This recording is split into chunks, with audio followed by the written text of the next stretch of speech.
आपण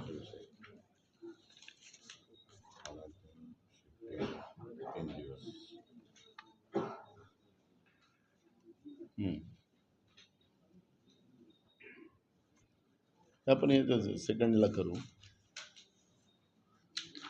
महाराष्ट्र में चुनाव आयोग के पारदर्शिता के ऊपर ही संशय खड़े होने का काम शुरू हुआ है।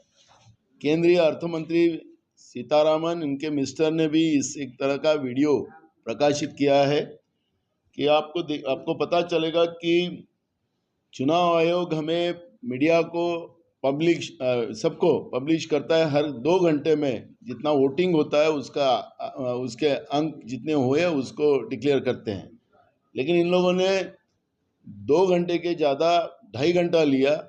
9:30 बजे का आया, 9:30 बजे के बाद 11:30 बजे आया, 1:30 बजे आया, ऐसा करके इन लोगों ने 5:30 बजे तक जो रिपोर्टिंग किया है उस समय में 58.22% मतदान इन लोगों ने दिखाया है।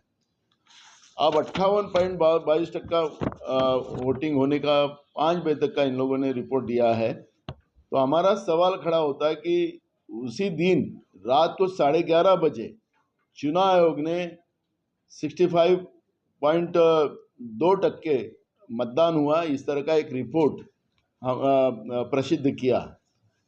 लेकिन दूसरे दिन चुनाव आयोग ने 21 तारीख को सुबह ये कहा है कि जो रात को हमने जो आंकड़े दिए थे 65.2%, उसमें 66.2% मतदान और बढ़ चुका है। इस तरह का रिपोर्ट सुबह 21 तारीख को उन्हें दिया है। कम से कम 7.83% मतों का उसमें बढ़ोतरी हुई है और कुल वोट उसमें दिखाया जाता है कि 76 लाख, 76 लाख वोटों की बढ़ोतरी चुनाव आयोग इसमें दिखाता है। अब सवाल ये खड़ा होता है कि रात के 11:30 बजे तक मतदान हुआ है, ऐसा अगर चुनाव आयोग बोलता है तो कौन से बूथ पे 2-4 किलोमीटर की लाइन लगी थी?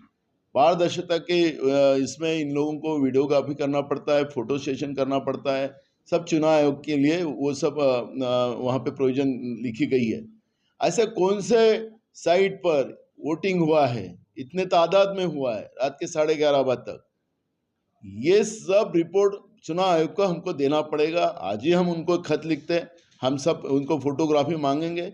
लेकिन जो संशय है, क्योंकि पूरे महाराष्ट्र के चुनाव प्रक्रिया में अभी मेरे पास सभी उम्मीदवार कैंडिडेट हमारे बैठे हैं, मैं उनसे अभी रिव्यू ले रहा था, लेकिन किसी ने नहीं कहा कि हमारे यहाँ पे लाइन लगी थी। शाम के 7 बजे वोटिंग खत्म हो गई थी।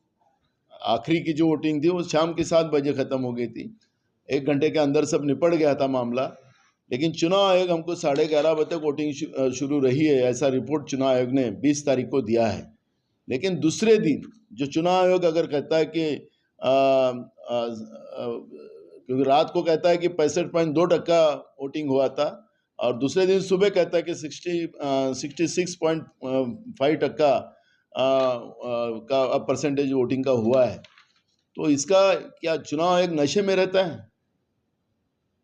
क्या मुरा पोर्ट से जो ड्रग आ रहा है वो पी के रहता है? चुनाव आयोग ने क्या डेमोक्रेसी की मजाक करके रखा है? ये सवाल इसमें सब खड़े हुए हैं और इसका जवाब चुनाव आयोग को देना पड़ेगा। चुनाव आयोग अगर पारदर्शिता रखती नहीं है तो ये गंभीर बात है और इसके लिए हम पूरी ताकत के साथ हम न्यायालयीन लड़ाई भी लड़ेंगे और रास्ते की भी लड़ाई लड़ेंगे। जो कई अब वीडियो भी आ रहे, आज तक का एक वीडियो मैं देख रहा था, उसमें भी कैसे वोट ये करना, उसके ऊपर भी एक वीडियो आया है। तो ये सब चीज़ें हमारे डेमोक्रेसी को ख़त्म करने लगी है। लोगों का अपना वोट, मैं जिसको मार रहा हूँ मेरा वोट उसको नहीं जा रहा है, इस तरह के प्रश्न खड़े हो रहे हैं। पुणे के हमारे कैंडिडेट शिवाजी नगर के अभी बता रहे थे कि जो बिल्डिंगों में, सोसाइटियों में जो वोटिंग हुआ, वो उनने जब देखा कि काउंटिंग के समय उसको मिला, एफिडेविट करके लोगों ने दिया कि हमने इनको वोट नहीं मारा, ये वोट कैसे आया। इस तरह के एफिडेविट हमारे को अभी वहाँ पे हमारे लोग दिखा रहे। तो ये मतलब ऐसा है कि डेमोक्रेसी से बीजेपी और चुनाव आयोग ये खेल खेल रही है और जनता का विश्वास डेमोक्रेसी से उड़ाना चाहती है। और लोकतंत्र से इस तरह से वोट चोर कर, डाका डालकर चुनाव जीत कर राज्य और देश को लूटने का महापाप बीजेपी और चुनाव आयोग मिलकर कर रहा है, यह उसका अर्थ लगता है। और इसलिए हम चुनाव आयोग को सवाल करेंगे, उनसे सब जवाब मांगेंगे, और चुनाव आयोग अगर हमारा जवाब नहीं देगा तो हम न्यायालयीन और रास्ते की दोनों लड़ाई लड़ेंगे।